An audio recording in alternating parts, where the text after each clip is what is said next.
Lectura del libro del Eclesiástico. El que observa la ley hace una buena ofrenda. El que guarda los mandamientos ofrece sacrificio de acción de gracias. El que hace favores ofrenda flor de harina. El que da limosna ofrece sacrificio de alabanza. Apartarse del mal es agradable a Dios. Apartarse de la injusticia es expiación. No te presentes a Dios con las manos vacías. Esto es lo que pide la ley. La ofrenda del justo enriquece el altar y su aroma llega hasta el Altísimo. El sacrificio del justo es aceptado. Su ofrenda memorial no se olvidará. Honra al Señor con generosidad y no seas mezquino en tus ofrendas. Cuando ofreces, pon buena cara y paga de buena gana los diezmos. Da al Altísimo como Él te dio, generosamente, según tus posibilidades, porque el Señor sabe pagar y te dará 7 veces más. No lo sobornes, porque no lo acepta. No confíes en sacrificios injustos, porque es un Dios justo, que no puede ser parcial. Palabra de Dios. Al que sigue buen camino, le haré ver la salvación de Dios. Congregadme a mis fieles, que sellaron mi pacto con un sacrificio. Proclame el cielo su justicia, Dios en persona va a juzgar.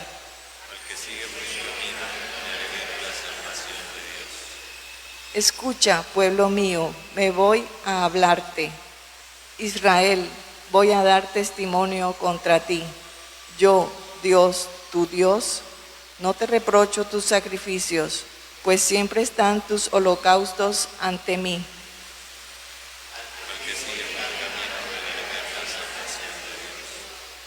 Ofrece a Dios un sacrificio de alabanza.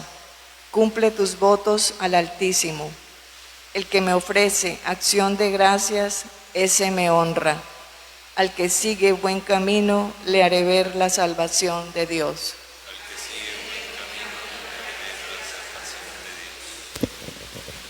Ale, ale, aleluya.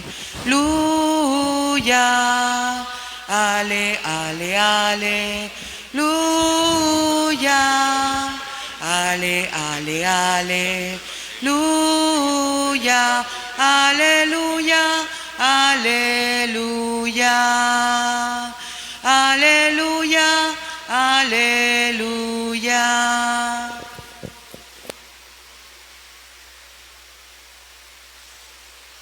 El Señor esté con ustedes. Y con tu espíritu. Lectura del Santo Evangelio según San Marcos. Gloria a ti, Señor. En aquel tiempo, Pedro se puso a decir a Jesús: ya ves que nosotros lo hemos dejado todo y te hemos seguido. Jesús dijo: os aseguro que quien deje casa, o hermanos, o hermanas, o madre o padre, o hijos o tierras, por mí y por el Evangelio, recibirá ahora en este tiempo 100 veces más casas y hermanos y hermanas y madre e hijos y tierras con persecuciones, y en la edad futura vida eterna. Muchos primeros serán últimos y muchos últimos primeros. Palabra del Señor.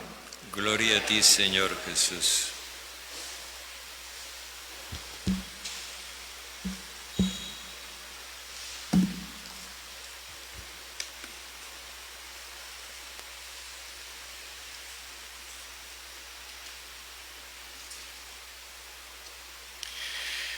Reanudamos con el Evangelio de Marcos.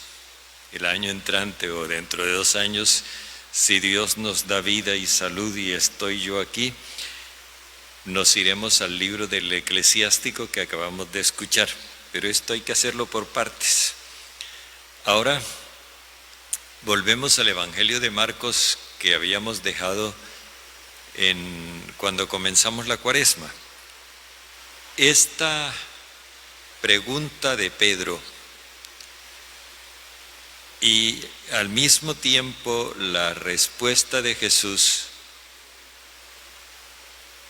se sitúa después de que un hombre rico fue a hablar con Jesús para preguntarle cómo heredar la vida eterna. Y Jesús le dijo, es muy sencillo, cumple los mandamientos.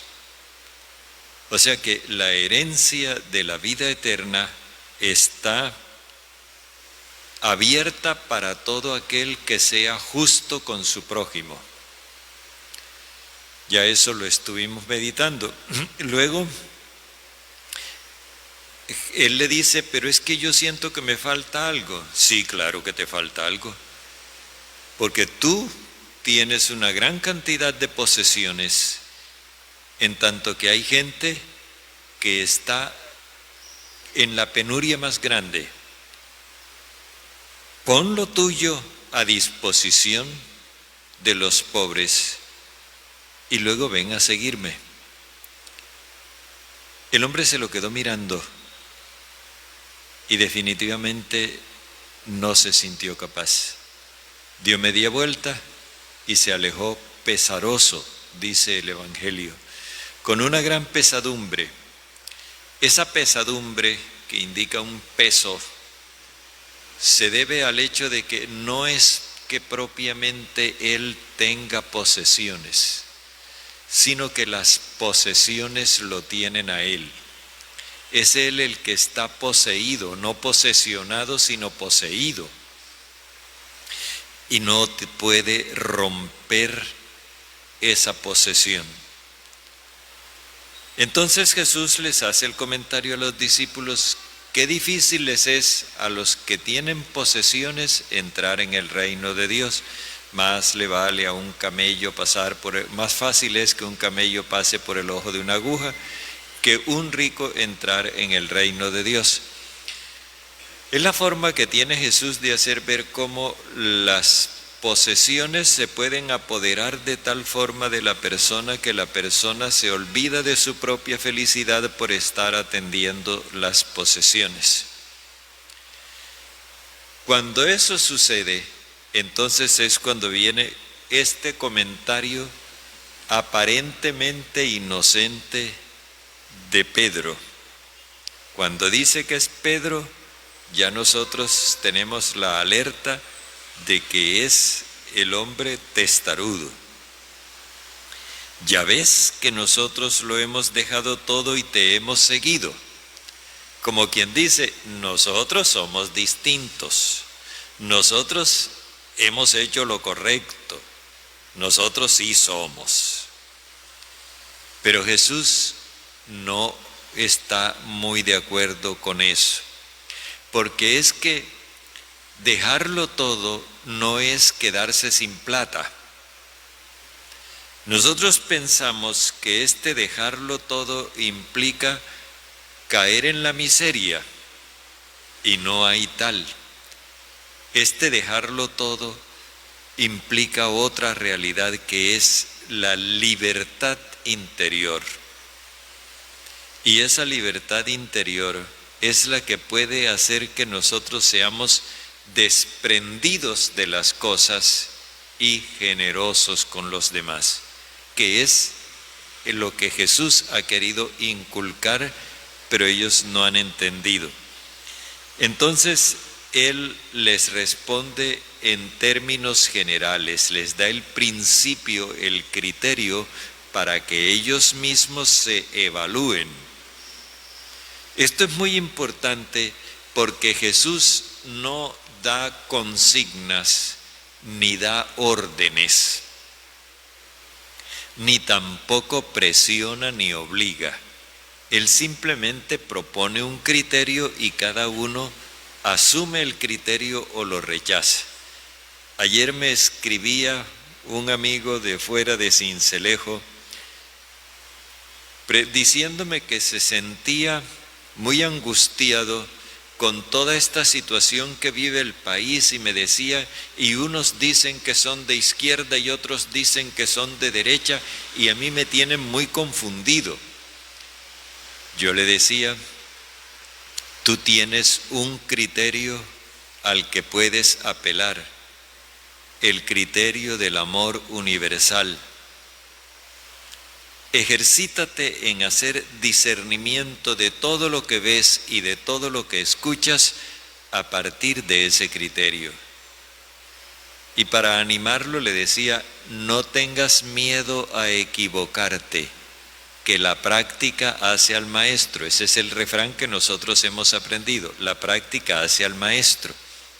Ejercítate en el discernimiento aun cuando a veces te equivoques. Corregir ya es haber aprendido algo. Pues bien, Jesús da un criterio, y ese es el criterio que nos propone el Evangelio hoy. Yo les aseguro que quien deje casa, hermanos y hermanas, madre y padre, hijos y tierras, por mí y por la buena noticia, recibirá ahora, en este tiempo, 100 veces más casas y hermanos y hermanas y madres e hijos y tierras con persecuciones. Lo primero que podemos observar es que en el caso anterior Jesús pone estas cosas que se dejan, o estas personas que se dejan como dispersas.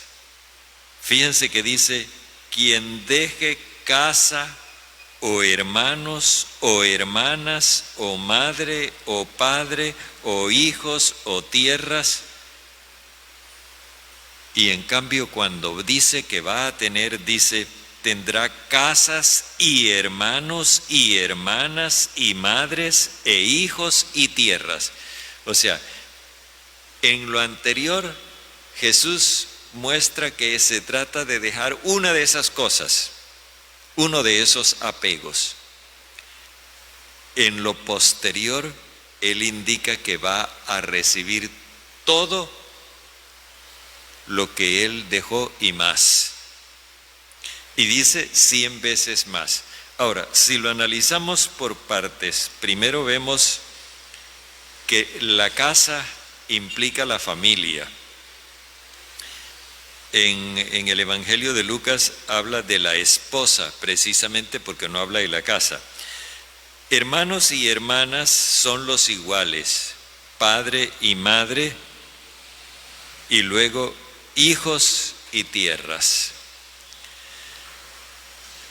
En todas estas cosas encontramos que se trata de el mundo del afecto, del amor, de la vida de la persona, y las tierras es el mundo de la libertad de la persona.